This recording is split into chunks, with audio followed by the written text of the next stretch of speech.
I'm Jason Sen. We're looking at a weekly chart of the DAX futures for the week starting 9th of June. Well, 10,000 is obviously a big number. It's very psychological.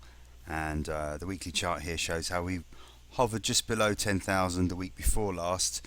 The high was 99.78. Last week we managed to get through there, but only as far as our first target, 116.19. The high was exactly 117, in fact, so that level worked really nicely. So 10,000 is proving to be a bit of a barrier.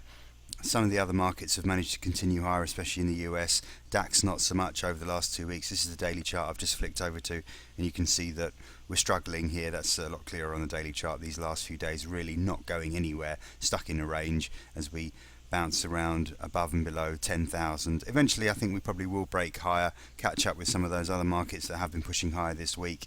But it'll take a little while longer, perhaps. Timing wise, don't know. We'll just have to see when we break through 1017, and hopefully we'll be looking for the next target that we've got on the sheets.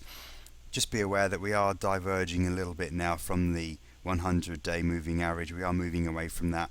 We can continue to do that. That's not necessarily a signal to sell yet, but as we diverge further and further, we will be keeping our eyes out for a short-term sell signal, which would trigger some profit taking.